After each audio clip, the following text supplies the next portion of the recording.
Good morning, YouTube. As part of the segment on my dreams, because I've been doing dream journaling for some years now, and I actually keep records and in books, and I write down as soon as it happens. I started a new medication called Trandate. It's for high blood pressure. And since I've started this medication, I've been having some crazy, weird dreams. I mean, I've been trying for years as far as astral projection and OBE'S and things like that. And I haven't gotten anywhere with it. And I'm not able to catch myself when I'm actually having the astral projection. I can't recognize it. And I try. I mean, I purposely take naps 2 or 3 times a week. I wouldn't even say take naps. You lay down and you try to put yourself in that state where you're half awake, half asleep, and then let stories come to you, and then you write them down. So basically, this morning, normally I'm a person who gets up at 5:30 or 6 in the morning, so for me to get up at 9:40 is just incredible. And get up at 9:40 because of a dream that I'm caught up in was just totally crazy, and for me, it was a scary dream. So basically what happened in the dream is I met this guy, and maybe I was young, so I'm thinking I was maybe 13 or 14, maybe I was 15. The guy that I met was older, maybe he was 17 or 19, something like this. I mean, I can't even really say, I just remember that he had a little pinch in a mustache or something. And so he took me to his friend's house, and we got to his friend's house. His friends were even older. The man seemed like he was in his late 20s or early 30s. And he had a wife. She seemed around the same age, and they had some little children. It seemed it was 3 little girls. And while we were at their house, I was finding they were kind of hippie-ish. So I was like, okay, well, that's all right. That's kind of my style, the hippie-ishness. So I realized everyone was gone, and I was left with the kids, and I was like, okay, well, where'd they go? So I went to the basement where I see the wife is there, and there the guys are off in the side room, like a tool room or a workshop or some sort of thing. And then I'm like, okay, well, I'll just sit on the couch here. And then next thing I know, people are getting naked and saying that if we want to stay, we have to get naked. And there was another young girl all of a sudden there, which I hadn't seen her there before, and I see her in the basement, and I'm like, oh, okay. But she was young also, around 13 or 14.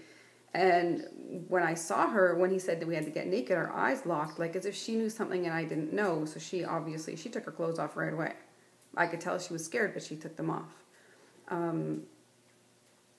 I was also scared, but I wasn't going to take my clothes off.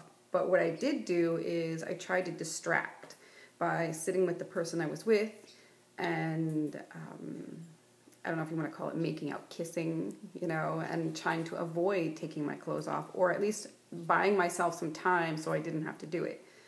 And then I would just open one button and, go along slowly like that.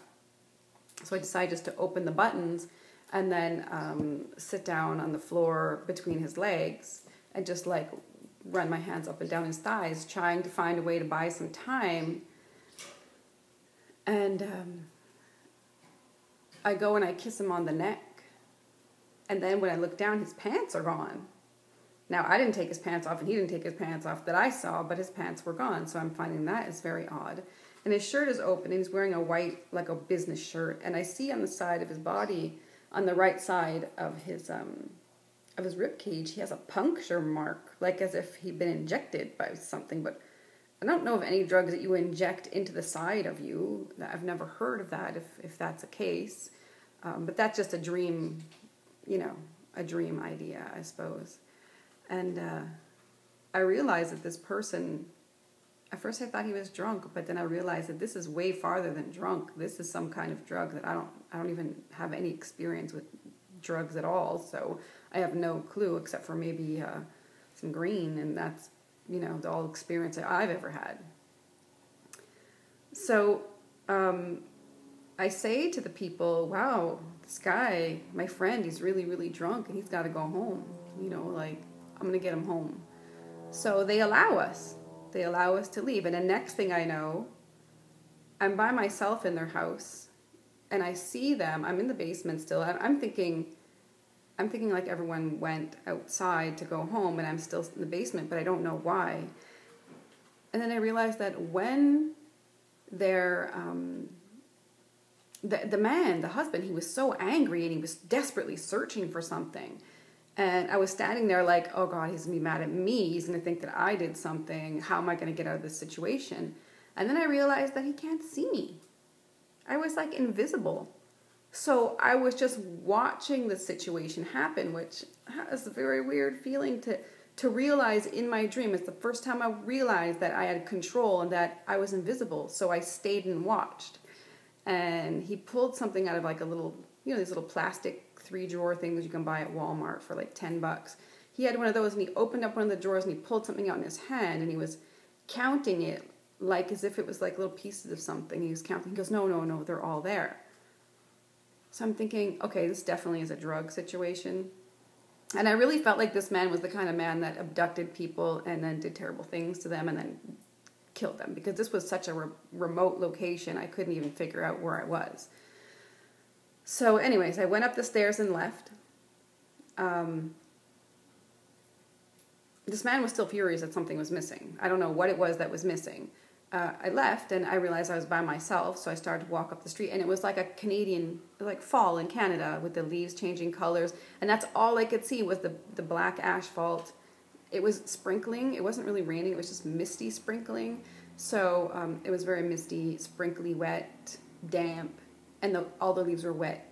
Wet leaves are very slippery or slick, and it was an uphill walk. So I decided that I was just going to put my arms out and lean forward, and I said to myself, I'm just gonna fly there. And so I did that. I just leaned forward, and almost like as if you're going to lay down in the swimming pool on your floaty toy, and that's all that I did. And I realized, oh my God, I had control over, I was going to fly. And this is the first time seriously, like, I've been doing this for China Astral Project, be aware of it, I'm sure for 25 years, at least 25 years. I heard about it way back when I was about 16, and since the internet, I just kept researching and joining groups and that sort of thing. So in any case, I tried to fly, but it was so difficult. It was like flying in molasses. I just couldn't catch myself to make myself go faster, and after a couple of seconds, it took so much energy out of me, and it tired me so much that I just decided screw it, I'm just going to walk. So I continued walking. And then I was shot into a different scene, same dream, just in a different scene where I'm on this, I guess it was where I lived. I don't want to say it's home because it didn't feel like a home, but I guess it's where I lived then. And I want to say that this possibly was in Aruba. I have a feeling like it was Aruba, only because of the depth of the sea and the white of the sand on the beach and the blue of the water just seemed so totally what you would see depicted of Aruba. Like a real jewel of a place, and it was very, very remote. The funny thing is, there was Canadian trees around. Like, I just have a feeling that I was in the Laurentians. Like, the trees were so around everywhere, but I guess that was to block this area off. And the house was built on a dock, and then the dock extended out. The water that the dock extended out over was so deep you couldn't swim there. It was way too deep. Like, you couldn't see the bottom. There was no way. All you saw was blue graduating down to almost black because it was so deep. Like I said, the white sands, just like everything was so bright, and it was so sunny and so hot. I walked down the dock, and I was totally terrified because I had something in my hand, but I didn't know what it was. I couldn't look at it. I don't know why I couldn't look at it. And at the end of my dock, there was the ocean.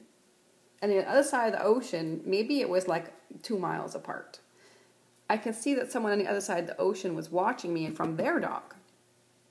Now, in such a secluded place, I don't know why the person was able to see me from the other side, why it wouldn't have been blocked off. But I don't even know who it was that was watching me, if it was the guy that I had met, or if it was the girl that also was there, the young girl. So I don't know who it was, but I just had a feeling I was being watched. And so I opened my hand, and I decided whatever this was in my hand, that I had to get rid of it. I couldn't give it back, and I couldn't be caught with it. I mean, what could be so serious that I had to get rid of it in a place where it could never be found?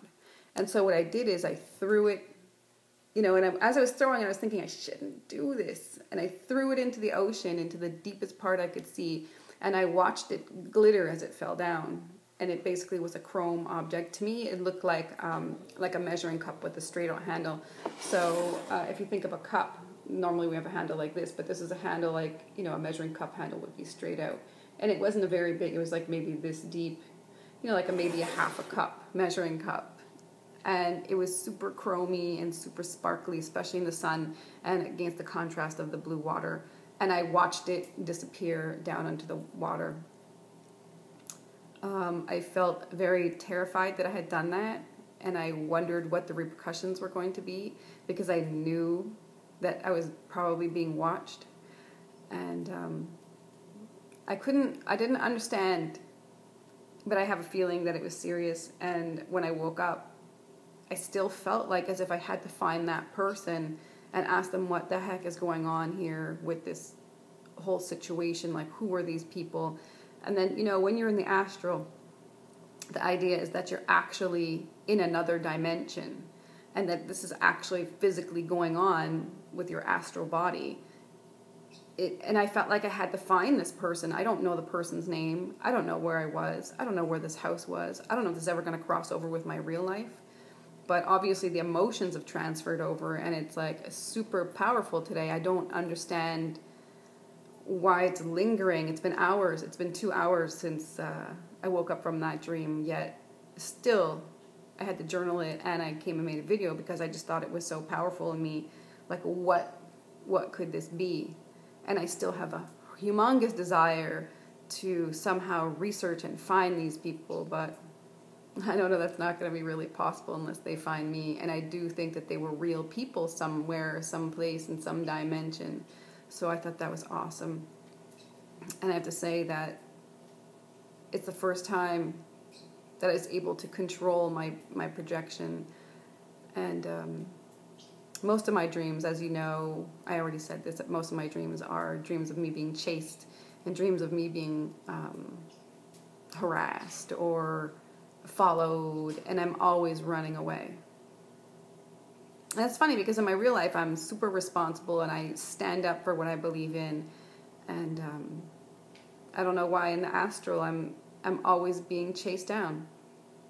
Alright, so I know that was a long one, and hope you enjoyed it. Let me know what your dreams are too, and how you feel. Mainly the feelings are the important part for me. The feelings are what transfer over into real life and make you remember, so that when you write it down, it has power. Anyways, you guys have a great day. It's beautiful out here today. And my family's going to be back from vacation soon, so we'll have something to talk about that. And I wish you a fabulous afternoon. Take care. Thanks for watching. Please subscribe. Bye.